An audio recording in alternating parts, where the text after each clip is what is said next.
கிருஷ்ணகிரி மாவட்டம் போச்சம்பள்ளி அருகே 9 ஆண்டுக்கு பின் 7 கிராம மக்கள் கூடி நடத்திய கோடால நாச்சியம்மன் கோவில் திருவிழாவில் 50,000க்கும் மேற்பட்டோர் கலந்து கொண்டனர்.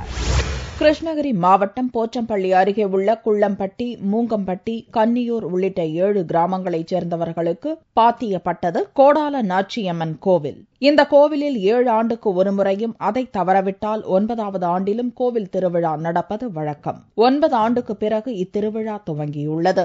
சுற்றுவட்டார மக்கள் மட்டுமின்றி ஆந்திரா, கர்நாடகா மாநிலத்தைச் சேர்ந்த 50,000க்கும் மேற்பட்டோர் திருவிழாவில் கலந்து கொண்டனர். இதற்காக 10 ஏக்கர் நிலம் சுத்தப்படுத்தப்பட்டு பிரம்மாண்ட ஏற்பாடு செய்யப்பட்டிருந்தது. அலங்கரிக்கப்பட்ட மாட்டு வண்டிகள் கோவிலை சுற்றி வலம் வர, பெண்கள் கரகம் எடுத்து வர திருவிழா கண்கொள்ளா காட்சியாக அமைந்தது.